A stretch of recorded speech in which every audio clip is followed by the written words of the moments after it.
Selamat malam, selamat datang di Mata Najwa. Saya Najwa Shihab, tuan rumah Mata Najwa. Organisasi kemasyarakatan atau Ormas kembali dipersoalkan menyusul kekerasan yang dilakukan anggota pemuda Pancasila. Namun aksi main hakim sendiri bukanlah monopoli 1-2 ormas saja, melainkan menjadi perilaku umum banyak ormas bercorak militeristik. Atas nama kedaerahan, agama maupun kepemudaan bahkan kepartaian, ormas-ormas kerap melampaui hukum dan institusi resmi negara. Praktiknya, konflik sesama ormas seringkali menjelma ribut-ribut sesama warga. Ujung tombak perilaku mereka toh juga rakyat jelata dan rakyat jelata juga yang kerap merasakan imbasnya. Sedangkan para patron bisa bertemu dan bernegosiasi satu sama lain, mengorbankan anggota-anggota dari kasta paling bawah sebagai bala tentara. Mengapa ormas sangat menjamur dan merajalela di negeri ini? Mengapa berulang kali mereka bisa leluasa bertindak seenaknya sendiri? Inilah Mata Najwa. Cemas karena ormas.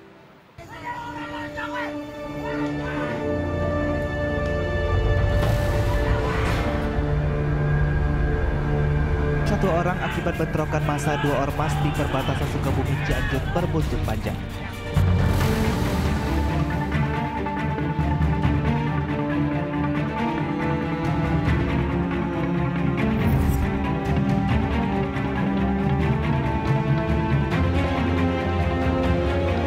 Merdeka! Pancasila! Pancasila!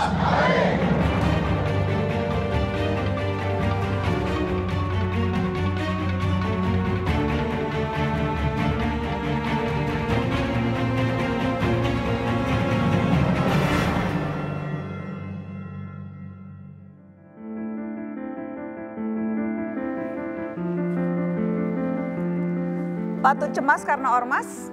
Sudah hadir di Mata Najwa untuk membahasnya, saya perkenalkan Yoris Rawiyai, Wakil Ketua Majelis Pertimbangan Organisasi Pemuda Pancasila. Selamat malam Bang Yoris. Malam. Terima kasih sudah hadir di Mata Najwa.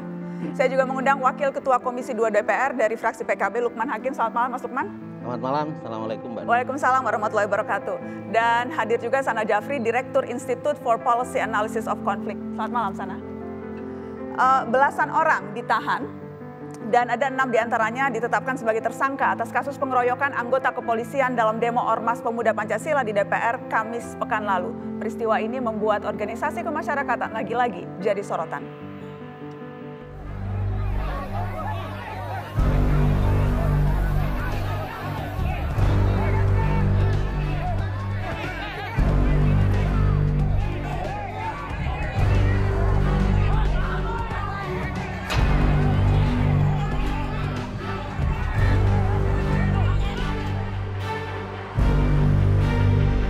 Kami AKBP dikeroyok. Saya minta pimpinan aksi ini bertanggung jawab.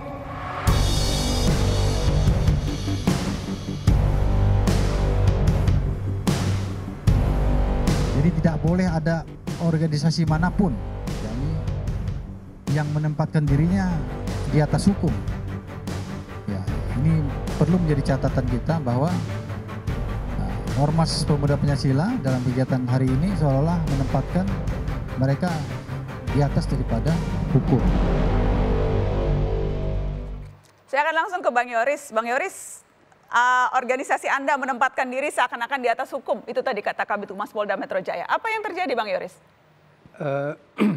Saya ingin kita coba pisahkan antara demo terhadap ada kasus.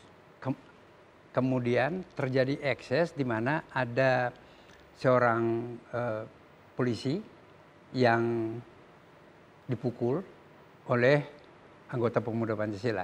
Kita mau bicara yang mana dulu, Nana? Saya bicara yang spesifik yang tadi, ketika anggota kepolisian menjadi sasaran pengeroyokan dari anggota PP yang sedang berdemo di DPR. Sampai polisi berani dipukul itu kenapa ya Bang? Sebetulnya begini, pertama atas nama Pemuda Pancasila kami mau menyampaikan permohonan maaf tentunya kepada Kepolisian Republik Indonesia terhadap kasus itu. Dan begitu kejadian selesai, kami langsung konsolidasi menugaskan kepada LBH untuk segera dan pimpinan cabang untuk mencari semua dan menyerahkan ke polisi. Dan itu sudah dilakukan dan sekarang sedang berproses. Nah, kami sedang mencari upaya ada motif apa di balik itu. Sebab kalau kita lihat dari video yang terjadi, itu kan tidak dikeroyok oleh semua anggota PP kan.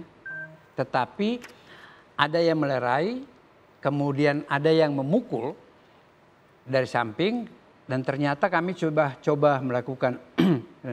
Jadi AKBP Dermawan ini itu termasuk keluarga besar PP. Beliau hidup bersama dengan anggota PP di Jakarta Utara sejak udah lama, jadi dia kenal sekali. Jadi Bang Yoris menduga itu bukan spontanitas atau bukan karena dipicu sehingga kemudian akhirnya dipukul, tapi ada peristiwa yang melatar belakang. Kami lagi-lagi masih menyelidiki, bekerja sama tentunya dengan kepolisian. Ada motif apa? Apakah ini mereka ini ada provokator di dalam itu? Sebab ada beberapa kejadian dengan pelemparan waktu Kapolda datang ke situ, ya kan? Kemudian pemukulan yang tidak biasanya anggota pemuda Pancasila melakukan aksi, kemudian ada benturan, ada gesekan. Itu pasti semua diserbu karena ini menyangkut harga diri organisasi kan. Tetapi ini banyak yang memisahkan dia dan hanya beberapa aja. Yang kami belum temukan itu ada kurang lebih 5 dan 6 orang yang memprovok pada saat itu. Ini yang sekarang kita lagi sedang mencari, dan kami berjanji bahwa kami akan menyerahkan seluruhnya kepada Polda. Kemudian kita minta untuk dituntaskan secara hukum karena ini sudah melanggar hukum gitu. Demonstrasi itu sendiri dipicu karena pernyataan Wakil Ketua Komisi 2 DPR dari PDI Perjuangan Junimart Girsang. Kenapa teman-teman pemuda Pancasila tampak sangat marah dengan pernyataan dari Junimart Girsang? Begini, Saudara Junimart Girsang, pertama beliau adalah politisi dengan background hukum dan beliau pasti tahu tentang karakter organisasi kepemudaan yang lain atau ormas yang lain ya yang ada di situ. Terutama PP, beliau berasal dari Sumatera Utara kan. Beliau pasti tahu. Yang kami mau tuh begini. Jadi begitu selesai beliau memberikan pernyataan itu, kami coba menghubungi agar bisa diselesaikan. Ada permohonan maaf karena bukan tidak saling mengenal. Ini kan sudah cukup kenal semua kan. Datang dan berbicara. Karena kami mau tahu ada motif apa dia sampaikan itu, minta dibubarkan kan. Jadi tersinggungnya karena ada pernyataan minta dibubarkan? Ya, kami ini bukan organisasi primordialisme. Kami lahir dengan nama Pancasila dan itu tidak pernah digugat sampai sekarang. Kami lahir sejak 28 Oktober 1959 ingat. Dan kami selalu berada terdepan dalam membela negara kesatuan Republik Indonesia dan Pancasila sebagai ideologi bangsa. Itu komitmen kita dan kami selalu lakukan itu. Tapi bukankah pernyataan itu pernyataan yang wajar, biasa-biasa saja disampaikan? Waktu itu pernah juga ada salah satu pejabat negara menyampaikan pernyataan yang mirip-mirip seperti itu, tapi tidak ada reaksi sebegini besar dari PP? Ya, ini begini. Kejadian itu bukan, ini karena anggota pemuda Pancasila seluruh Indonesia tersinggung atas pernyataan dia. Seakan-akan dia menyamakan kami dengan organisasi primordialisme yang satu. Yang satu yang mana Bang? FBR. PP tidak mau disamakan dengan FBR? Oh, jelas dong, kami ini ormas Pak. FBR? FBR itu organisasi primordialisme hanya ada di Betawi aja, forum Betawi Rempuk. Beda sekali Pak. Kami ini dari mulai sejak berdiri sampai dengan ini hari, setiap kami mubas itu dibuka oleh Presiden Republik Indonesia. Beda kan? Kemudian dia samakan lagi bahwa masa FPI bisa dibubarkan, kenapa PP tidak? Siapa dia sebetulnya? Dan maksud apa di balik pernyataan dia? Nah, sementara dia sendiri merilis permohonan maaf itu, kalau Nana bisa baca, itu kan terkesan bukan ikhlas. Kami tidak minta yang lain-lain. Anda datang, kita ketemu baik-baik. Kemudian Anda menjelaskan motif di balik itu. Kasus ini bukan baru pertama kali. Jadi kalau dibilang reaksinya sampai demo, meminta. Dan ini seluruh Indonesia. Ya. Akan terus kita demo. Jadi tersinggung karena merasa disamakan dengan FBR dan tersinggung. Bukan, tidak disamakan. Dia ini sebetulnya, maksud apa dia ngomong begitu? Ini bukan kepada FBR-nya ya.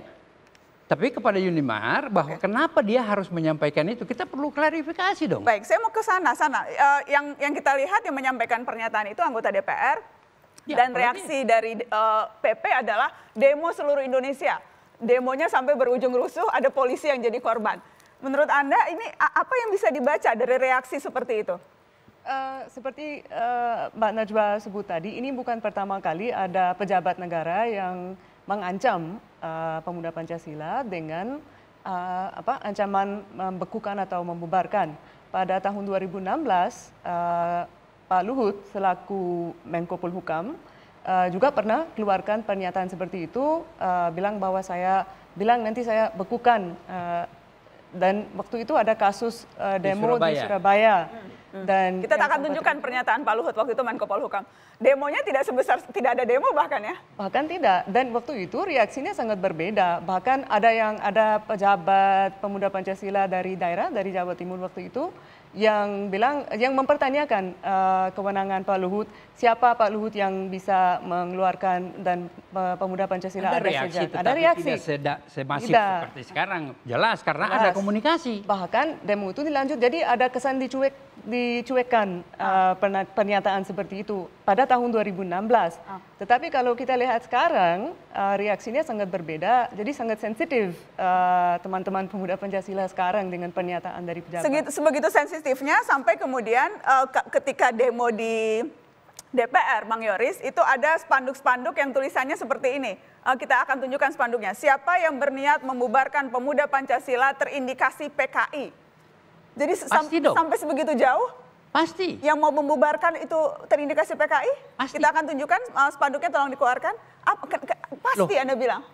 Begini, kita ikut bersama-sama dengan bangsa ini menumpas PKI kan. Komunis pada saat itu dan kami korban cukup banyak. Dan kami pertahankan Pancasila untuk itu. Jadi kalau ada orang yang mencoba untuk merongrong wibawa negara, terutama mengganti Pancasila, itu pasti PKI atau komunis lah. Dan itu sangat sensitif buat keluarga besar PP. Kita akan berhadapan dengan siapa saja. Jadi Anda menganggap PP itu setara dengan Pancasila? Bukan setara, kita punya idealisme kita, ideologi kita bahwa Pancasila. Dari dulu orang masih belum. Dan membubarkan PP itu artinya membubarkan Pancasila. Kenapa? Sampai itu dasarnya apa? Sampai itu kemudian terindikasi PKI. Pasti dong, kita mesti curigai apa dasar dia mesti begitu. Oke, saya ingin ke Bang Lukman. Najwa, saya mau bilang, ada organisasi massa atau organisasi pemuda atau apa yang menjandang predikat Pancasila? Mana ada? Kami lahir itu bukan dibentuk, tapi terlahir karena kepentingan bangsa. Tahun 59, bukan baru saja. Sebelum break saya ingin singkat saja Mas Lukman, sependapat dengan itu, siapapun yang mau membubarkan ini ada indikasi PKI? Apa terlalu jauh terjemahannya? Ya itu pandangan Bang Yoris ya. Tetapi menurut saya kita kan punya instrumen hukum yang di sana jelas.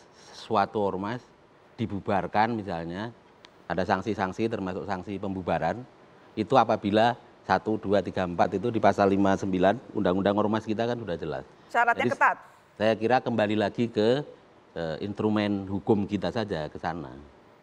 Saya tidak tertarik untuk mengomentari apakah PKI karena menurut saya karena terlalu jauh itu terjemahannya. Bukan. Menurut saya tidak hanya ekstrim kiri, ada juga bahaya ekstrim kanan di kita itu. Ekstrim kiri PKI, ekstrim kanan kita tahu sendiri siapa. Jadi bisa tidak hanya kiri Bang, maksud saya begitu. Bisa juga itu ekstrim kanan. Okay. Tapi kalau orang membubarkan Pancasila itu identik dengan kami. Tapi rasanya itu semua ormas rata-rata bahkan hampir semuanya itu landasannya Pancasila. Pasti, tapi yang menyandang predikat Pancasila itu cuma kami. Yang paling Pancasila itu PP, Mas Ana? Bukan. Itu bagaimana? Pak Yoris.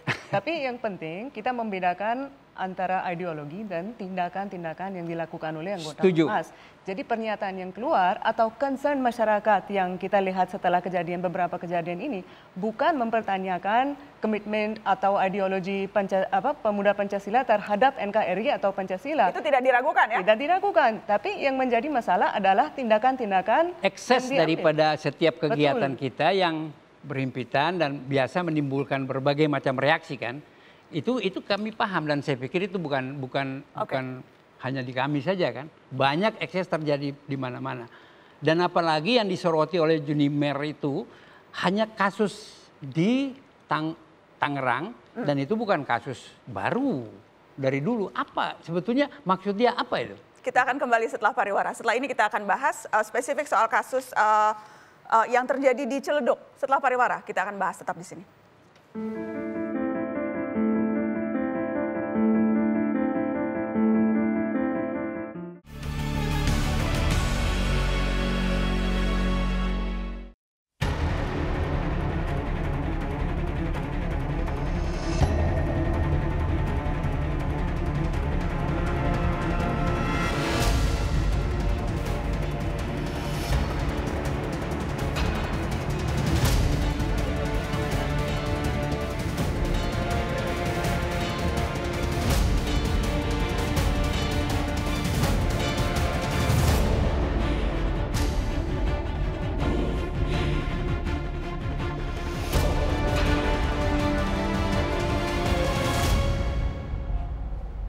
Terima kasih Anda terus di Mata Najwa. Sudah hadir juga bergabung di Mata Najwa Ade Irfan Pulungan, tenaga ahli utama kantor staf Presiden. Selamat malam Mas Ade, terima kasih sudah bergabung di Mata Najwa. Kami berbicara soal ormas yang tadi kita tunjukkan ke Anda teman-teman adalah cuplikan keributan yang kerap terjadi yang melibatkan ormas, salah satunya kemudian melibatkan PP, Pemuda Pancasila. Yang terakhir itu bentrok antara PP dengan FBR.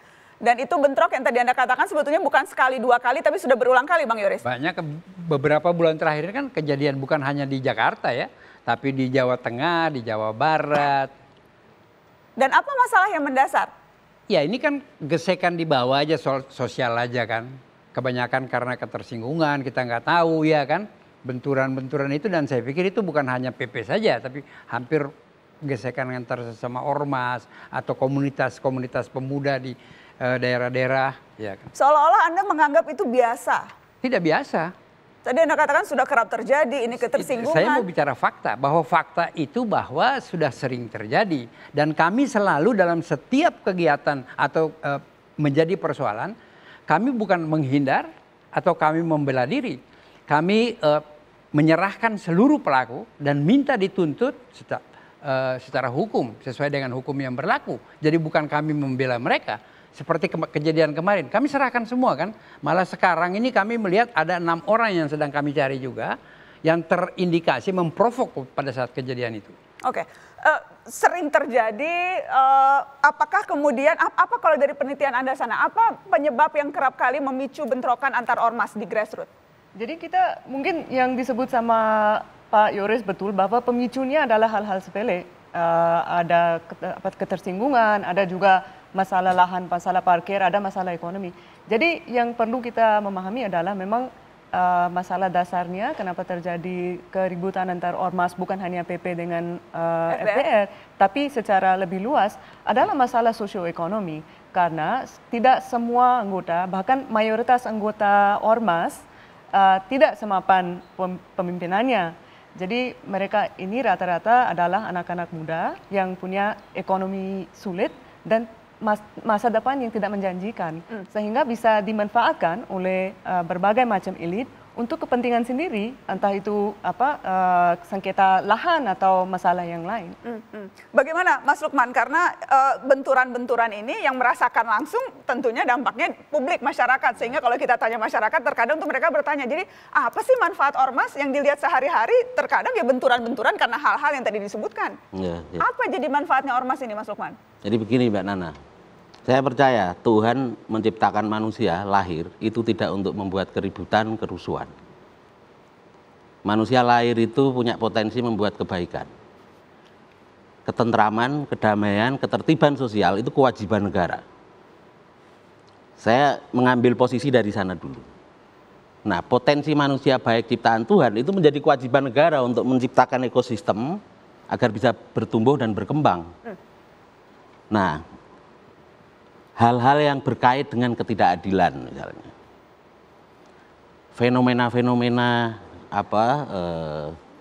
yang bisa disaksikan oleh masyarakat, praktek ketidakadilan yang terjadi baik di sesama masyarakat misalnya maupun di level elit, ini kan mempengaruhi seseorang, sehingga dengan ketersinggungan hal-hal sepele saja kemudian orang bisa lepas kontrol.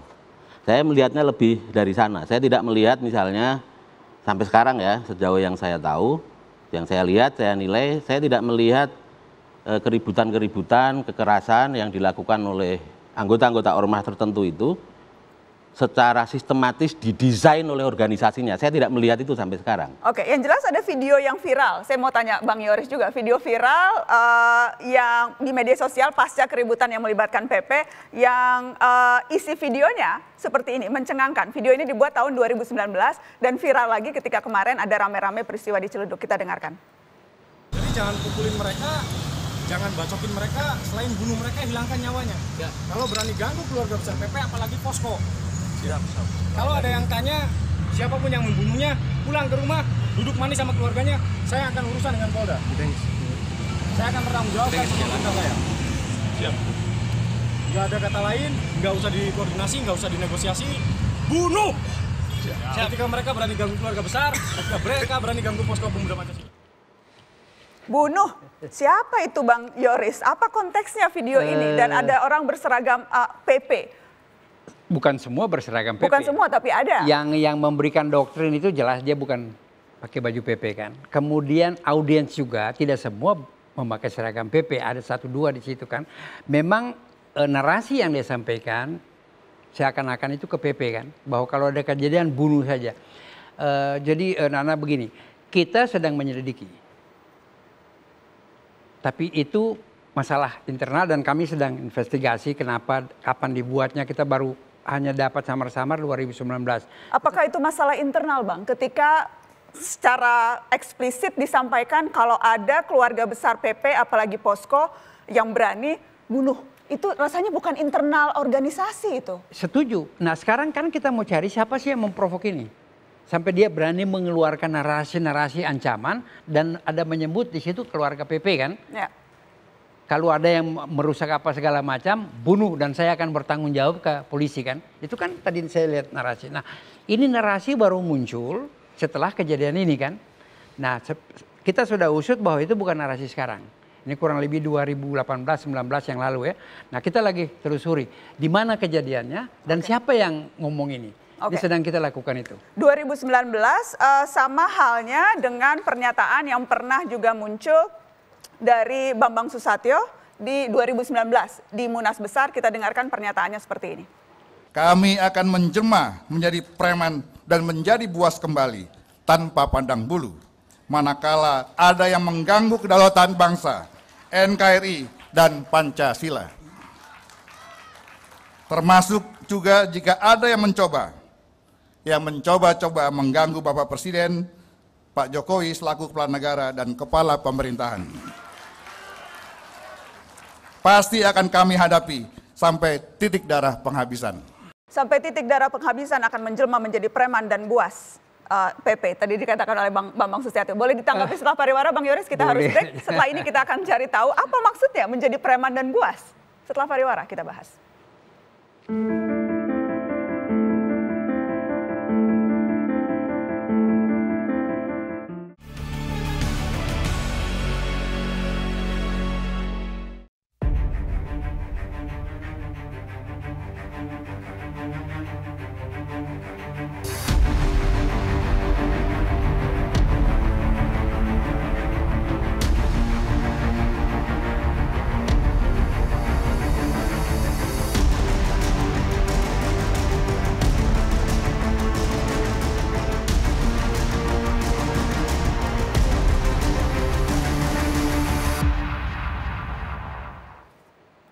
Ya, itu serangkaian kegiatan yang melibatkan ormas. Saya ingin ke Bang Yoris. Bang Yoris, jadi konteksnya ketika kemudian menyebut, Bambang Susatyo menyebut akan menjelma kembali menjadi preman dan buas.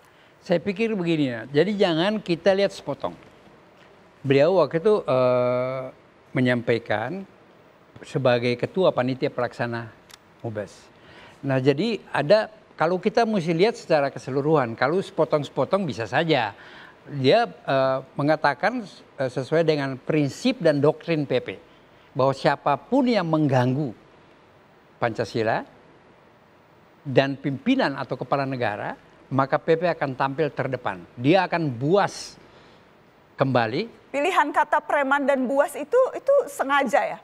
Itu untuk menunjukkan apa? Karena kan selama ini juga kan ada persepsi yang mengidentikan ormas, salah satunya pemuda Pancasila itu dengan premanisme.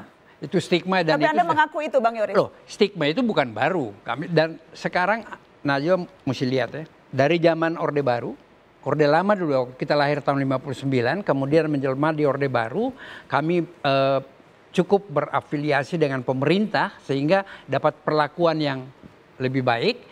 Kemudian dan kita proses itu terus. Kita lihat setelah pasca reformasi, pengkaderan yang dilakukan oleh pemuda Pancasila, berapa banyak kader-kader pemuda Pancasila sudah menduduki jabatan, baik di eksekutif, di legislatif, di profesional, banyak sekali. Itu kan buah daripada satu proses dan memang kita tidak bisa menafikan itu. Pernah kita saya sama Mas Yapto tuh dilarang masuk gara-gara ada video di Amerika kan yang kemarin tentang peristiwa tahun 65 kan, urus visa aja ke New Zealand nggak bisa sampai sekarang. Jadi menurut Anda itu hanya stigma saja? Yang stigma yang lahir dari tentunya ada sejarah kan panjangnya. Sejarah panjang, tetapi kita perbaiki itu terus-menerus dengan satu kegiatan-kegiatan yang positif tentunya kan, dan kita bisa lihat sekarang gitu kan. Saya ingin ke Mas Ade bagaimana? Karena sekali lagi keresahan itu muncul di masyarakat soal bentrokan-bentrokan yang terjadi di akar rumput antar ormas begitu. Dan stigma-stigma yang tadi dikatakan ini hanya stigma, tapi jadi bagaimana Anda melihatnya soal ormas-ormas ini, Mas? Ya, Mbak Nana, saya melihat gini ya, pada prinsipnya saya meyakini ormas itu yang dibentuk secara sukarela oleh masyarakat ya, dengan tujuan, aspirasi dan kesamaan yang sama, itu mempunyai pasti tujuan yang mulia dan baik. Saya yakin itu, ya, karena itu sebagai implementasi dari pasal 28 Undang-Undang Dasar 1945, ya kan, berserikat, berkumpul, mengajukan pendapat. Itulah forumnya, wadahnya yang dinamakan adalah organisasi atau organisasi masyarakat gitu. Nah, terkait dengan adanya case per case itu, saya pikir kita harus bisa bedakan mana organisasi masyarakatnya secara intuisi, mana perilaku orang per orang ya Bang Yoris ya gitu. Tadi Bang Lukman sangat tegas itu, berlandaskan syariah ya. Semua pasti Allah menciptakan semua orang-orang baik ini. Nah, orang-orang baik itu kalau berkumpul di organisasi masyarakat pasti tujuannya baik. Dalam undang-undang kita sendiri, Undang-Undang nomor 17 2013 ya, yang sudah direvisi itu, tujuan dari sebuah ormas ini pasti adalah pembangunan nasional ya, menjaga negara kesatuan Republik Indonesia. Saya pikir memang kita harus bisa melihatnya dibentuknya organisasi masyarakat ini, ormas atau organisasi apapun, pasti dengan tujuan yang baik dan mulia. Nah, kalau ada masalah-masalah itu ya kita harus melihat secara rinci dan secara objektif juga, apakah itu bagian dari ormasnya secara intuisi atau orang per orang ya Bang Yoris ya gitu. Jadi kita jangan juga mencampur adukkan gitu. Orang per orang saja begitu ya? Antara kasuistis ya, oknumnya lah, oknumnya. Oknum ya? Iya. Biasanya tuh oknum adalah kata untuk menjelaskan aib yang tidak mau diakui. Ada teman saya pernah bilang gitu. Seperti itu. Jadi semuanya jadi oknum, tapi kok oknum kok sering sekali begitu ya. Bagaimana sana? Saya ingin memutarkan ini juga cuplikan pernyataan dari Yapto Surya Sumarno di Musyawarah Besar tahun 2019, Musyawarah Besar PP. Seperti ini kita dengarkan. Memang organisasi kami tidak disukai, Pak, tapi dibutuhkan. Ini yang saya sebut tadi. Sejak Orde Baru, karena memang Pemuda Pancasila sebagai taman safari, Pak, atau kebun binatang. Pemuda Pancasila ini isinya dari semut sampai gajah, yang bisa menggigit dan bisa menjaga, melindungi kita. Dari kutu sampai gajah, bayangkan saja Pak, semua ada di sini. Dari orang kaya sampai orang yang paling miskin. Atau dari gembel sampai pejabat, sampai ketua MPR, sampai ketua DPD, sampai beberapa menteri. Itu isinya Pemuda Pancasila. Makanya kita menyebut Pemuda Pancasila ada di mana-mana, tetapi tidak kemana-mana. Kita ada di semua partai, kita ada di semua ormas. Tapi kita tidak bisa berubah ideologi atau idealisme Pemuda Pancasila. Itu yang tidak kemana-mana. Ya, Pemuda Pancasila organisasi yang tidak disukai tapi dibutuhkan. Saya ingin ke sana dulu Bang Yoris, nanti Anda tanggapi. Apa persisnya menurut Anda sana kebutuhan publik yang dilayani oleh Pemuda Pancasila? Sebetulnya semua ormas di Indonesia, khususnya pemuda Pancasila itu punya sejarah yang lama untuk menjadi mitra negara dalam melakukan kegiatan keamanan. Dan itu memang warisan dari Orde Baru ya yang berkembang yang seperti Pak Yuris juga sebut tadi. Jadi negara dan pejabat dari waktu ke waktu membutuhkan ada mobilisasi massa. Negara dan pejabat, Ya. Rakyatnya butuh atau tidak? Ya rakyatnya lain lagi soal jadi. Karena tadi kan katanya publik yang butuh begitu, rakyat ini dibutuhkan rakyat. Tapi menurut Anda negara dan pejabat yang butuh organisasi massa Betul. ini? Saya rasa deskripsi yang dari Pak Yapto itu paling tepat untuk menggambarkan apa itu pemuda Pancasila. Baik, kita sudah ada cuplikan. Kita bertanya ke publik apa pendapat mereka soal ormas. Ini dia cuplikan pendapat publik, bukan negara dan pejabat ya, cuplikan publik ini dia.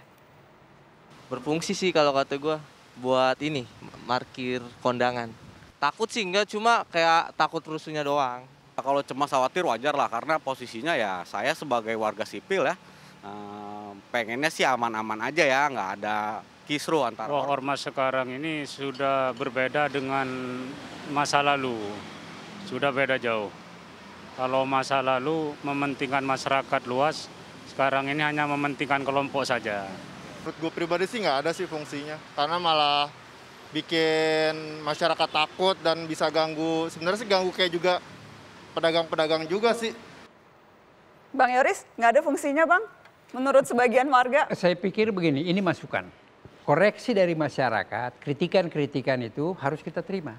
Kemudian dari situlah kita mencoba untuk membenahi diri kan. Jadi kalau saya ini masukan yang cukup bagus. Artinya tidak semua kan. Tadi ada yang memang dia takut, ada yang merasa itu biarin saja, ada yang bilang dulu berbeda dengan sekarang. Itu satu fakta ya. Tapi bagi kami di Pemuda Pancasila, kami dari waktu ke waktu selalu melakukan kaderisasi, kemudian orientasi kami menghadapi tantangan ke depan, kemudian kita ke dalam secara internal kita lakukan kaderisasi terus-menerus. Dan saya mau sampaikan kan, coba lihat sekarang ya, sejak Orde Baru 32 tahun, hanya satu anggota DPR RI dari Pemuda Pancasila, Pak Irwan Soekarja. Sejak reformasi sekarang, kami anggota Pemuda Pancasila di DPR lebih dari 20 orang. Jadi pejabat mulai dari menteri, kemudian profesional, ketua Kadin itu wakil ketua umum Pemuda Pancasila. Ketua MPR, ketua DPD, kemudian staf khusus wakil presiden. Jadi Anda mau bilang apa Bang Yoris? Kalau saya mau bilang itulah satu proses kaderisasi yang dilakukan oleh Pemuda Pancasila dalam kurun waktu yang lama dan sekarang menghasilkan negarawan-negarawan. Baik. Dan mungkin, politisi yang mungkin politisi ya, negarawan masih belum tentu Bang. Oh, kalau jadi politisi. Pantimpres itu kan negarawan. Baik, kita akan kembali setelah pariwara. Setelah ini kita akan bicara soal apa yang terjadi di Karawang, teman-teman. Ada pengeroyokan yang dilakukan juga oleh ormas di sana. 1 orang tewas. Saya akan berbincang dengan istri almarhum yang tewas dikeroyok di Karawang setelah pariwara.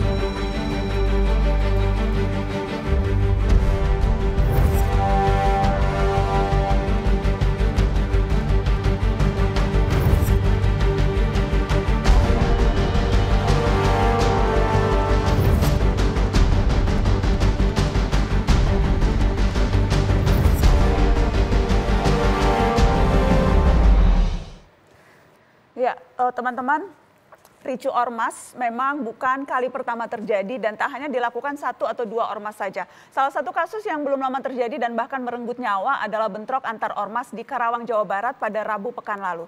Saya sudah terhubung dengan Ibu Nayiroh, istri dari anggota ormas GMBI, Gerakan Masyarakat Bawah Indonesia, yang tewas dalam bentrok di Karawang, dan juga dengan ketua GMBI-nya, Karawang, Asep Mulyana. Selamat malam, Assalamualaikum Ibu Nayiroh. Kang Asep. Selamat malam, waalaikumsalam. Ya, selamat malam, Mbak Nana. Saya ke Ibu Nayiroh dulu, turut berduka cita atas kehilangan yang Ibu dan keluarga alami, Bu Nayiroh.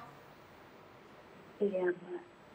Ibu Nayiroh, saya ingin tahu, jadi Ibu apakah mengetahui apa saja biasanya kegiatan Bapak sejak bergabung di GMBI ini, Bu? Kegiatannya banyak sekali. Tapi setiap kali ada kegiatan itu dia punya cerita kalau mau ada kegiatan entah kemana-mananya. Tapi kemarin itu tidak cerita, langsung pulang dari luar itu langsung bilang katanya mau ke Karawang tanggal 23 malam itu. Berpamitan sama saya dan anak-anak. Bapak itu di GMBI biasanya apa, Ibu, kegiatannya?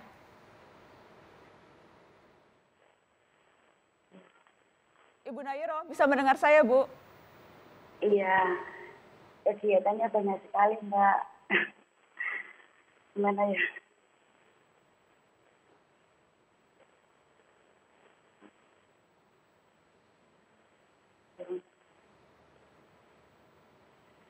Ibu Nairo, masih bisa bercerita untuk Mata Najwa atau Ibu butuh waktu sebentar? Oh, lagi sedih. Saya ke Pak Asep dulu sambil Ibu Nairo menenangkan diri. Sekali lagi terima kasih kesediaan Ibu untuk bercerita di Mata Najwa. Saya tahu pasti berat sekali rasanya harus bercerita peristiwa yang menimpa suami Ibu. Kang Asep, jadi suami dari Ibu Nairo almarhum ini anggota GMBI sejak kapan, Kang Asep?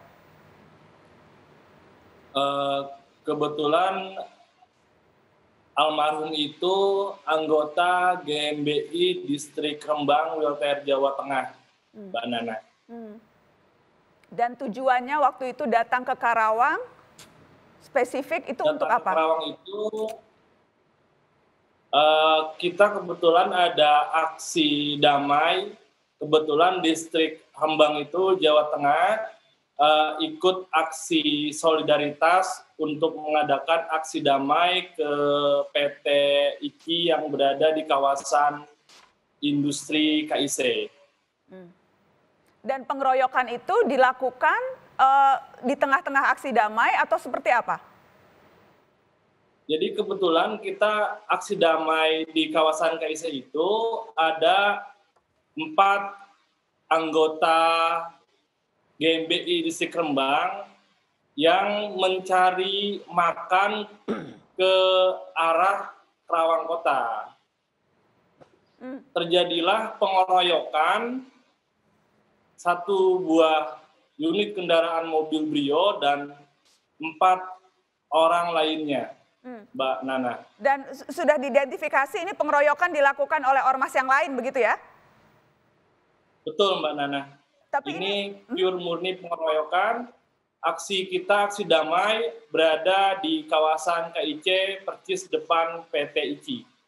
Aksi damai itu ke PT ICI itu setahu saya karena memang ada kaitannya dengan limbah ya. Jadi ada perebutan, semacam perebutan pengelolaan limbah di depan PT itu, seperti itu? Kita bukan merebut, kita meminta karena yang tadinya pemegang SPK-nya itu masyarakat sekitar, nah tiba-tiba diambil alih oleh pihak pengusaha lain, Mbak Nana. Seperti itu. Dan pengusaha lain itu juga mengerahkan ormas, Kang Asep?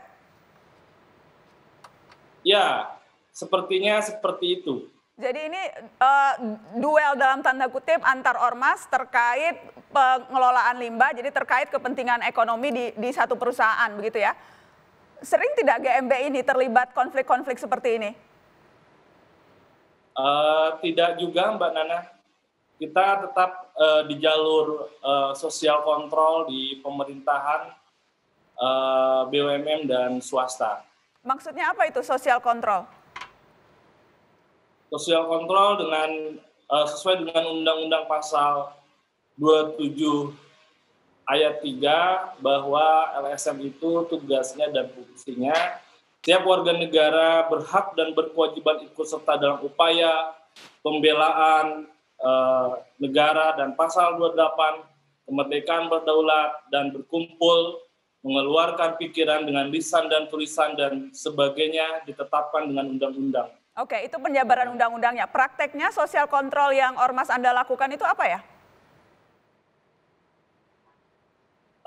Itu yang kami lakukan kemarin di tanggal 24 itu adalah salah satu sosial kontrol ketika masyarakat ada yang terjolimi, kita bergerak selaku lembaga swadaya masyarakat memberikan solidaritas kepada masyarakat lingkungan. Seperti itu, Mbak Nana. Baik. Saya ingin kembali ke Ibu Nairoh. Apakah Ibu Nairoh sudah bisa berbicara lagi dengan saya, Ibu? Iya, Mbak Nana. Baik, sekali lagi terima kasih banyak Ibu mau bercerita di Mata Najwa karena kami ingin tahu. Jadi, sepengetahuan Ibu, kapan Ibu kemudian mendengar informasi bahwa Bapak terlibat dalam peristiwa ini menjadi korban pengeroyokan, Ibu? Saya mendapat informasi itu tanggal 24 sore. Jam 5. Itu posisinya saya dikasih tahu sama temannya, diperlihatkan videonya suami saya tersungkur di jalan raya itu. Saya tidak mengira kalau sampai di jalan ini, karena waktu itu saya baru pulang ngantar anak ngaji. Gitu, Mbak. Waktu itu Bapak bilangnya ke Kerawang mau berkegiatan apa, Ibu? Waktu berpamitan sama saya, itu berpamitan sama saya aksi solidaritas itu, Mbak. Jadi Bapak diminta datang ke Kerawang begitu? Dari Rembang jauh-jauh ke Kerawang karena diminta datang gabung aksi solidaritas, begitu ya, Ibu? Ya, gitu, karena perwakilan. Oke, seberapa aktif Bapak di GMBI, Ibu? Seberapa sering ikut kegiatan? Ya, bisa dibilang sering, Mbak. Setiap kali ada kegiatan, Bapak selalu ikut. Apa saja kegiatannya tuh, Bu? Selain tadi misalnya diminta gabung aksi solidaritas. Kegiatannya banyak sekali. Ada santunan yatim piatu juga pernah. Pokoknya banyak sekali, Mbak. Kalau Bapak sebagai anggota GMBI juga sering dimintain tolong warga sekitar, Bu? Iya, kemarin juga dimintai warga sekitar masalah tower, Mbak. Masalah apa, Ibu? Tower. Tower, oke. Kemudian masalah-masalah apa lagi biasanya yang Bapak diminta ikut bantu warga? Masalah persengketaan tanah. Oh, kalau ada sengketa tanah, Bapak diminta ikut bantu gitu? Iya, kalau ada pengaduan dari masyarakat. Oke, baik. Selain GMBI, Bapak, kalau saya tidak salah, petani juga ya, Ibu? Ya, memang KTP-nya itu petani, tapi tidak punya ladang, Mbak. Kalau Ibu sendiri, apa Ibu bekerja? Saya sebagai honorer, Mbak. Guru honorer SD, Ibu? Iya, Mbak. Iya. Putra-putri ada berapa, Bu? Ada 2, laki-laki dan perempuan, Mbak. Usianya? Yang pertama usianya 6 tahun, dan yang kedua usianya 3 tahun, Mbak. 6 tahun dan 3 tahun. Baik. Apa yang Ibu harapkan sekarang setelah peristiwa ini, Ibu? Saya harapkan pada Bapak Polda dan Bapak Polri menegakkan hukum dan meringkus semua yang sudah menzalimi suami saya sehingga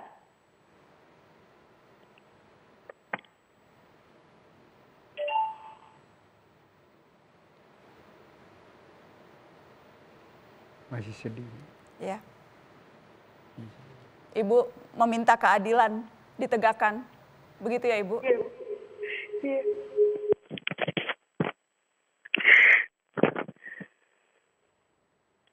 Dan pesan saya, terima kasih kepada Ketua Umum LSM GMBI, Bapak Fauzan Rahman, Sarjana Ekonomi beserta jajarannya. Dan terima kasih kepada Ketua Wilter Jawa Tengah, Bapak Tony Saifuddin Hidayat, beserta jajarannya. Terima kasih kepada Ketua Distrik Jawa Tengah, beserta jajarannya. Dan tidak lupa terima kasih kepada keluarga besar LSM GMBI se-Indonesia yang telah membantu kami. Semoga keluarga besar LSM GMBI semakin besar dan sukses. Amin. Ibu Noyirah, terima kasih sudah bercerita di Mata Najwa malam ini. Sekali lagi turut berduka atas kehilangan ibu dan keluarga. Iya, Mbak. Terima kasih. Kang Asep, terima kasih sudah bergabung di Mata Najwa. Sama-sama, Mbak Najwa. Kami akan kembali setelah pariwara. Tetap di sini.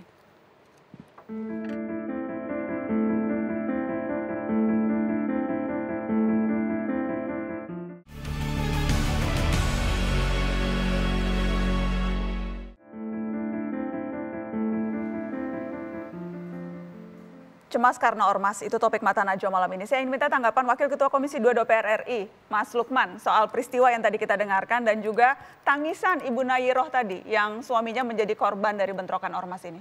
Ya, yang pertama tentu saya ikut berduka kepada keluarga Bu Nayiroh ya, yang suaminya menjadi korban bentrokan antar ormas di sana. Nah, menurut saya ini fenomena yang kita bisa melihat sebagai kritik atas kegagalan sistem sosial dan sistem politik kita. Di mana kalau melihat rangkaian kekerasan bentrok antar ormas, kecenderungannya adalah motifnya ekonomi. Motif ekonomi di level masyarakat kita paling bawah. Rebutan lahan parkir, rebutan ini, rebutan itu. Nah, saya melihat fenomena ini harus menjadi bahan kritik bagi kita semua. Selama ini misalnya berbagai program kebijakan pemerintah yang sudah dirancang untuk tujuan yang mulia itu harus kita cek ulang, sudah bisa menjangkau belum ke masyarakat kita yang paling rendah itu. Yang kemudian ketika mereka merasakan bahasa saya di jalanan dulu, ketertindasan tertentu, mereka berkelompok di satu ormas tertentu atau organisasi tertentu, itu menjadi sangat mudah kemudian hal-hal seperti tadi itu akan terjadi dan itu akan terus terjadi. Menurut saya apabila ormas dibiarkan bertumbuh seperti jamur, tetapi negara tidak hadir melakukan sesuatu apapun kecuali hanya di level regulasi bahwa mereka harus mendaftarkan diri. Kalaupun misalnya ada 1-2 bantuan dari pemerintah melalui Kesbangpol, menurut saya tidak seberapa. Yang saya mau katakan adalah sesungguhnya menurut saya negara punya kewajiban hadir membina ormas-ormas ini agar mereka berdaya. Oke. Sekaligus mereka juga sebetulnya bisa menjadi partner negara, partner pemerintah untuk memberdayakan masyarakat di sekitarnya. Tadi Anda menyebut Kesbangpol, saya akan langsung menghubungi Kesbangpol, Kantor Kesatuan Bangsa dan Politik Kabupaten Karawang, tempat di mana korban tadi kita simak bersama ceritanya terjadi. Saya sudah terhubung dengan Kepala Kesbangpol Kabupaten Karawang, Sujana Ruswana. Selamat malam Pak Sujana. Pak Sujana, selamat malam. Bisa mendengar Najwa di studio? Suaranya belum terlihat, terdengar. Suara itu terdengar, mohon maaf. Boleh dicek sekali lagi. Selamat malam Pak Sujana. Terputus. Baik, terputus. Nanti saya akan kembali mencoba menghubungi Pak Sujana. Mas Ade, bagaimana seharusnya negara yang punya instrumen, apakah Kesbangpol, apakah Kemendagri lewat berbagai direkturnya, seharusnya bisa berbuat lebih dari sekedar mendata atau mendaftar ormas-ormas ini? Ya, Mbak Nana, pasti organisasi ya yang tadi sudah saya katakan di awal itu mempunyai tujuan yang sama. Pasti ada ADRT-nya, anggaran dasar, anggaran rumah tangga. Di dalam ADRT itu pasti disebutkan ada ajas, ada tujuan, ya, ada usaha-usaha untuk mencapai tujuan, ya kan? Nah, sekarang bagaimana cara organisasi itu, ormas itu dalam melakukan usahanya, ya, mencapai tujuannya. Kan itu yang dibicarakan secara internal di organisasi itu. Ya, pertanyaannya adalah apakah seharusnya, kalau tadi Wakil Ketua Komisi 2 mengatakan seharusnya instrumen yang dimiliki negara bisa melakukan lebih menjangkau ormas ini dibandingkan hanya sekedar mendata atau mendaftar. Menurut Anda? Ya, jelas peran negara adalah ketika memang dibentuk sebuah organisasi, kalau dia ingin berbadan hukum, dia harus didaftarkan. Itu regulasi. Jika ingin dia berbadan hukum, ya. Nah, tentu ada regulasi-regulasi yang harus dipenuhi, persyaratan-persyaratan yang harus dipenuhi juga. Nah, masalah pembinaan ya itu tadi, apakah tujuan-tujuan dari sebuah organisasi itu ya dia ingin misalnya menjadikan atau memberikan partisipasi pembangunan kepada negara, atau memang dia secara mandiri. Kan tidak semua juga organisasi ya ingin dapat bantuan dari pemerintah. Ada juga dia secara mandiri kayak gitu. Baik. Nah, kita akan mencoba menghubungi lagi karena untuk mencari tahu secara persis apakah sudah terhubung lagi? Masih belum terhubung? Baik. Saya ingin ke sana kalau begitu. Sana, sejauh mana seharusnya kalau kita bicara tadi konteks negara dengan perangkatnya itu punya tanggung jawab lebih untuk membina quote-unquote atau mengatur lebih jauh tentang ormas-ormas ini? Ada kecenderungan memang setiap kali ada masalah yang dimulakan oleh organisasi, solusinya adalah pembinaan dan kontrol yang lebih ketat oleh negara. Saya rasa dalam hal ini itu tidak begitu tepat karena masalah akarnya adalah masalah sosial. Jadi menurut saya peristiwa yang sangat menyedihkan tadi itu menunjukkan manfaatnya dan mudaratnya adanya ormas banyak sekali. Manfaatnya adalah bagi orang-orang yang tidak tersentuh dengan program-program pemerintah yang disebut tadi oleh Pak Lukman tertindas. Dan mudaratnya cara yang mereka menggunakan untuk mencari nafkah dan memberikan kesempatan bagi anggotanya menimbulkan konflik dan sehingga ada orang yang sampai meninggal dunia. Jadi yang perlu dilakukan adalah jangan sampai orang-orang seperti ini membutuhkan cara-cara yang kekerasan. Jadi social safety net, bantuan dari pemerintah, program ekonomi ditingkatkan supaya tidak ada market untuk tindakan-tindakan seperti ini. Baik, sudah terhubung lagi dengan Kepala Kesbangpol Kabupaten Karawang, Sujana Ruswana. Selamat malam Pak Sujana. Selamat malam Mbak Najwa. Pak Sujana, jadi konkretnya di Karawang, itu kalau Anda gambarkan ke kami begitu ya, ormas-ormasnya itu seperti apa sampai kemudian ada yang meninggal seperti yang kita lihat kemarin Pak? Baik, bahwa kita harus ketahui dulu ya rencana aksi Kabupaten Karawang ini ya. Memang Karawang ini seperti wanita cantik yang selalu menarik dan selalu dikejar-kejar ya. Karawang itu kota industri, sehingga kota industri ini dibidik oleh para pembisnis limbah ya dari mana-mana itu masuk ke wilayah Kabupaten Karawang. Nah, maka Karawang ini sehingga kita sudah mempetakan terkait dengan rawan konfliknya ya, udah 20 tahun yang lalu kita petakan ya. Setelah selain lumbung padi, kemudian kota industri, kemudian kita bisa memetakan. Jadi selalu terjadi. Pertama terkait dengan tempat ibadah, rembutan limbah ekonomi. Kemudian terkait dengan sengketa lahan karena perluasan daripada kawasan industri di wilayah Kabupaten Karawang.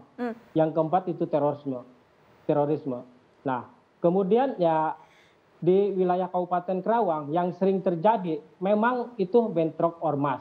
Ya, bentrok ormas terkait dengan limbah. Itu pun banyak yang kita mediasi tapi tidak menimbulkan konflik, banyak sekali. Tapi selalu terjadi di wilayah Kabupaten Karawang ini terkait dengan permasalahan rebutan limbah. Oke, jadi seperti penegakan hukum atau kemudian setelah ditangkap-tangkap polisi itu pun tidak membuat menjadi berkurang ya Pak? Ini terus terjadi berulang kali?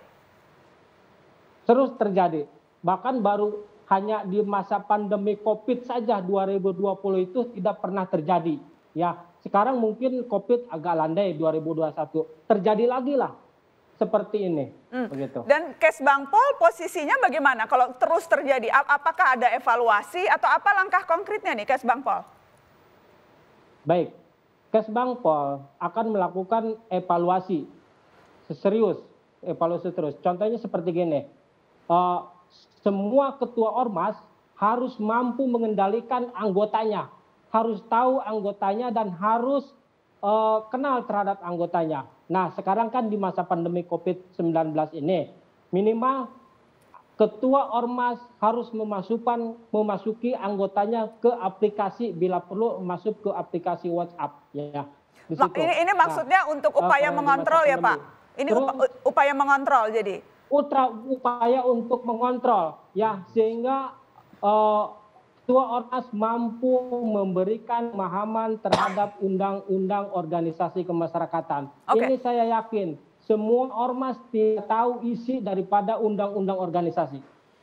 Oke, evaluasi itu sejauh mana? Sejauh apakah akan ada rekomendasi untuk membawa ke pengadilan misalnya untuk pembubaran? Apakah sampai sejauh itu? Kalau tadi Anda katakan sudah kerap kali berulang?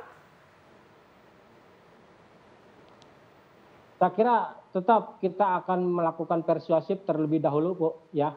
Akan melakukan persuasif.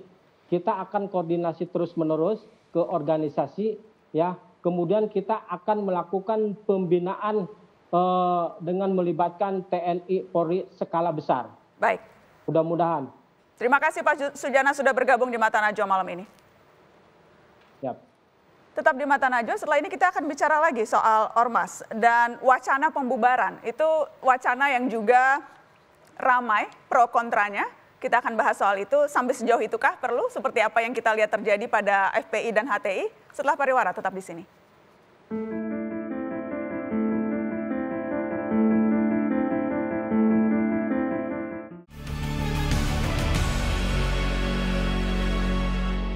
Pasti saya masuk Pemuda Pancasila karena saya merasa di situ banyak saudara-saudara, bertambah teman-teman, dan menurut saya banyak juga orang-orang besar yang berasal dari Pemuda Pancasila yang sama-sama kita tahu seperti Ketua MPR, Ketua DPRD. Saya rasa itu banyak tersebar di seluruh Indonesia yang berasal dari organisasi masyarakat Pemuda Pancasila. Alasan saya untuk masuk ke GMB ini sangat bermanfaat, bahwa selalu membantu masyarakat bawah. Keuntungan yang saya dapatkan dari GMB ini sangat banyak. Saya bisa berhadapan dengan pemerintah maupun pejabat-pejabat yang memang saya merasa bahwa ketika saya jadi masyarakat biasa, ini sulit untuk ketemu sama mereka. Ketika masyarakat biasa tidak tergabung ormas, sulit untuk bertemu pejabat-pejabat atau elit politik begitu. Itu tadi katanya salah satu motivasinya. Karenanya makanya penting perlu untuk terus memperbanyak posisi untuk pejabat-pejabat di ormas itu, Bang Yoris. Semakin banyak pejabatnya, semakin kuat ormasnya. Ini kan bagaimana kita memproses kader-kader kita, kemudian seperti masuk di eksekutif, masuk di legislatif, itu kan tingkat proses kan. Seperti sekarang ada menteri, itu kan bukan kita yang dorong untuk masuk, tapi pilihan pemerintah bisa dengan kompetensi yang dimiliki dan dia memang berasal dari Pemuda Pancasila. Jadi saya pikir itu, nah kemudian kalau anggota memang itu kan banyak yang dia pikir, wah kalau dia sebagai anggota PP kemudian ada pimpinannya yang duduk di DPR atau di menteri atau di profesional seperti Kadin, HIPMI dan lain sebagainya, akan memudahkan mereka untuk interaksi dan itu bisa membantu mereka kan dalam sosial. Jadi saya pikir itu hal yang umum aja untuk kita bisa tahu. Bagaimana sih hubungan patron klien katakanlah, atau hubungan apakah ada hubungan saling menguntungkan, simbiosis mutualisme kalau kita bicara ormas dan posisi pejabat negara atau politisi atau elit di dalamnya sana? Memang ada interdependence ya, jadi tadi dijelaskan alasan kenapa ada anggota yang mengikuti salah satu ormas, karena memang memberikan kepada mereka akses yang kalau mereka tidak menjadi anggota ormas, mereka tidak punya. Jadi yang tadi dikatakan bahwa ormas itu tidak punya fungsi sosial sama sekali, itu tidak betul. Bagi kelas tertentu, memang ada fungsi yang penting dan itu wajar saja kalau memberikan akses kepada power. Masalahnya yang sebaliknya, jadi bagaimana para pejabat yang menggunakan massa yang bisa dibawa oleh satu ormas untuk kepentingan mereka sendiri. Itu jadi tidak hanya memberikan akses secara sukarela dan secara untuk hanya memberikan kesejahteraan, tapi ada sesuatu yang harus dibalikkan, modelnya harus dibalikkan oleh anggota-anggota kepada petinggi juga. Dan apakah kemudian itu salah satu imbasnya misalnya ada kecanggungan dari negara atau aparat negara untuk menindak ormas yang di dalamnya banyak petinggi-petinggi negeri begitu ya, ketika mereka melakukan pelanggaran hukum? Ada sampai ke sana? Ada canggung begitu, nggak mau nyenggol-nyenggol Pemuda Pancasila misalnya karena... Nggak juga. Bagaimana? Saya pikir banyak anggota PP juga yang kalau soal hukum ya, itu kita tidak pernah membantu kan. Jadi kita menyerahkan saja seperti hukum yang berlaku kan. Tapi bukankah selalu ada pendampingan hukum yang diberikan oleh PP kepada para tersangka ini? Ya pasti dong, itu pembelaan hukum, tetapi bukan berarti dia bebas dari tuduhannya. Seperti banyak anggota-anggota yang kena kasus-kasus ya, mulai dari kasus kriminal biasa, pembunuhan dan lain sebagainya, sampai korupsi, itu kita tidak pernah, tapi bantuan hukum itu wajib karena itu kan sistem yang mengatur itu kan. Oke, jadi kecanggungan politik ada tidak Mas Lukman? Anda lihat pada ormas-ormas yang di dalamnya banyak elit-elit penting negeri. Itu konsekuensi logis kok. Menurut saya sih tidak, Mbak Nana. Menurut saya hukum relatif bisa ditegakkan. Tapi kalau konteksnya pembubaran, sekali lagi kita harus melihat lagi aturan main di undang-undang ormas kita. Jelas di sana kok misalnya pelanggaran apa, sanksinya apa gitu. Lalu yang bisa berujung kepada pembubaran itu, misalnya pelanggaran-pelanggaran apa, itu jelas. Saya kira kalau parameternya dipakai itu, kita jadi objektif. Kalau ormas yang oleh undang-undang memang tidak memenuhi syarat untuk dibubarkan, tetapi anggota-anggotanya melakukan pelanggaran hukum, ya tegakkan saja hukum kepada anggota-anggota ormas yang melakukan pelanggaran, seperti yang dibilang Mas Yoris tadi. Bahkan proaktif menyerahkan, mendampingi dan seterusnya. Saya kira disitulah posisi kita dan tidak ada kecanggungan menurut saya. Tidak ada kecanggungan. Tidak ada kecanggungan. Setelah pariwara kita akan bahas. Tetap di sini.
Cemas karena ormas. Jadi apa yang bisa dilakukan untuk mengurangi atau bahkan menghilangkan kecemasan itu? Bang Yoris, apa yang bisa dilakukan untuk meyakinkan bahwa ormas-ormas itu memang iya berfungsi kok untuk masyarakat?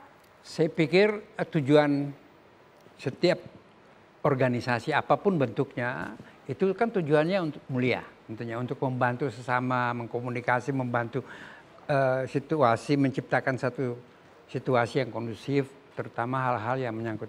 Nah, sekarang ini kita lihat bahwa sejak reformasi 22 tahun lebih kita mulai membuka ruang sesuai dengan Undang-Undang Dasar Pasal 28, berserikat, berkumpul dan lain sebagainya. Kemudian ini sekarang pemerintah membuat regulasi yang bisa menata pembentukan organisasi-organisasi. Kita lihat sekarang tumbuh seperti jamur di musim hujan kan. Bukan hanya organisasi, partai politik pun demikian. Organisasi profesi yang mana saja sekarang banyak sekali kan. Jadi sulit dikontrol. Nah, kembali kepada pemerintah. Apakah dengan regulasi yang sekarang itu bisa ditata yang lebih baik? Kata saya itu begini, tegas saja. Tegas sesuai dengan aturan. Berani berkata benar di saat orang takut mengatakan kebenaran itu. Dan berani mengakui kesalahan di saat kita sedang berkuasa dan punya kekuatan. Sistemnya kita bangun aja. Jadi saya pikir tidak ada masalah. Bagaimana? Tapi untuk sebagai closing sekali lagi Mbak Naja, atas nama Pemuda Pancasila saya ingin menyampaikan permohonan maaf kepada Kepolisian Republik Indonesia dari awal tadi tentang kejadian ini. Percaya kami akan serahkan semua dan kami bersama-sama dengan kepolisian untuk bisa menegakkan hukum. Kedua, terhadap Junimer, dia harus gentleman dan ini tidak akan berhenti. Kalau dia tetap bertahan dengan sikap dia, saya pun tidak tahu. Silahkan yang lain. Apa Bang? Itu masih ada masih nanggung tuh. Kalau bertahan dengan sikap statement. Sudah berminta maaf kok Bang Junimer Girsang sudah meminta maaf. Masih kurang permohonan maaf. Masih kurang permohonan maaf. Permohonan maaf yang tidak ikhlas. Dari mana Anda menilai tidak ikhlas? Dia bilang saya kalau memang itu dianggap bahwa saya mengkritik itu tidak sesuai, ya saya minta maaf. Kenapa harus begitu? Berarti dia kan tidak ikhlas. Kenapa dia tidak melakukan komunikasi dengan kami? Dan ini gerakan ini tidak akan berhenti. Saya mau sampaikan ini hari di sini. Kita akan melakukan gerakan terus di seluruh Indonesia. Kita lihat sekarang mulai kemana-mana. Dan kita lihat saja sampai kemana. Kita lihat saja. Bang, Mas Ade bagaimana silakan komentar Anda? Ya, tentu kita bisa memahami negara kita ini kan negara hukum, Rechtsstaat ya. Bukan negara kekuasaan atau Marktstaat. Tentu dengan negara hukum ini semua akan berlandaskan dengan hukum dan regulasi yang ada. Apakah pembentukan ormas, ya bagaimana ormas itu dilakukan gitu ya. Nah itu juga harus kita pedomani dan harus kita bisa pahami gitu. Baik. Nah mengenai misalnya persoalan-persoalan yang ada, itu tadi saya katakan setiap ormas itu, setiap organisasi itu pasti mempunyai tujuan yang baik dan mulia. Oke. Ya. Nah sekarang bagaimana menerjemahkan tujuan yang baik dan mulia ini kepada para anggota dan pengurusnya di lapangan. Nah itu menjadi bagian dari proses, apakah melalui proses kaderisasi, proses-proses pelatihan yang ada. Supaya apa? Supaya cerminan ormas ini mempunyai tujuan yang baik dan mulia ini bisa dipahami oleh anggota dan pengurusnya di lapangan. Gitu. Baik, terima kasih Mas Ade. Mas Lukman silakan singkat saja, saya minta karena waktu saya sudah habis, sebetulnya singkat saja. Baik, mengurangi kecemasan atau menghilangkan kecemasan masyarakat atas ormas misalnya. Menurut saya tidak bisa hanya dengan pendekatan hukum semata-mata. Mengerahkan polisi, tentara untuk menjaga masyarakat. Selama akar masalahnya tidak disentuh. Akar masalahnya apa? Ketimpangan sosial, distribusi ekonomi yang tidak merata dan seterusnya. Negara harus hadir menurut saya melalui Kementerian Dalam Negeri, tidak hanya berposisi sebagai pencatat ormas, tetapi bagaimana melakukan upaya-upaya pemberdayaan yang serius kepada ormas-ormas sehingga anggota-anggota ormas sebagai bagian dari masyarakat punya akses yang lebih layak kepada pendidikan, pekerjaan, dan lain sebagainya. Tanpa melakukan itu hanya dengan pendekatan hukum semata-mata, percayalah perilaku kekerasan yang kita saksikan belakangan ini tidak akan pernah hilang. Sana? Ada dua hal sebetulnya yang bisa membuat peran ormas jadi lebih positif ya. Pembangunan ekonomi yang merata dan penegakan hukum yang tetap. Yeah. Jadi jangan pihak kepolisian ragu-ragu melihat siapa pemimpinannya untuk menindak kalau ada kekerasan yang dilakukan oleh anggota ormas. Dan jangan hanya melakukan aksi ketika sudah terjadi kejadian. Jadi harus ada tindakan preventif yang tentu dibutuhkan supaya kejadian yang menyedihkan seperti tadi itu tidak terjadi lagi. Terima kasih sudah hadir di Mata Najwa. Terima kasih Mas Lukman. Terima kasih kepada teman-teman yang sudah menyaksikan Mata Najwa malam ini. Insya Allah sehat semuanya. Assalamualaikum. Salam sehat. Insya Allah sehat.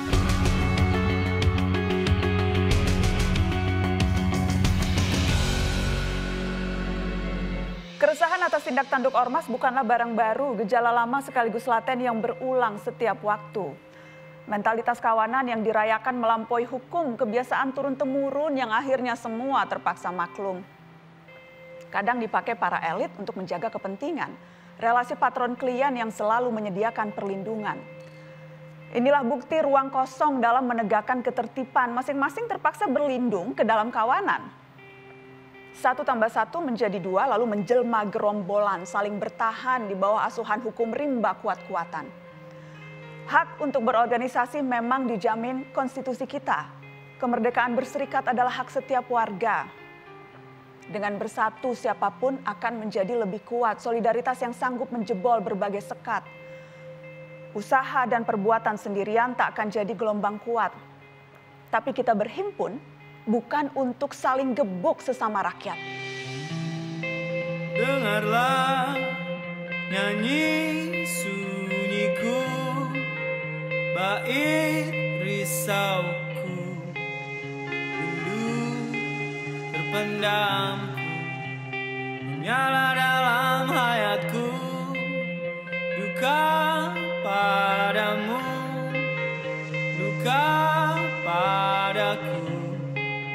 Saling lebu menghalau awan mendung, kemanusiaan itu seperti terang pagi, rekahkan harapan, menepis kabut gelap, niatkan kunjung terkepal, pekik menebal jauh.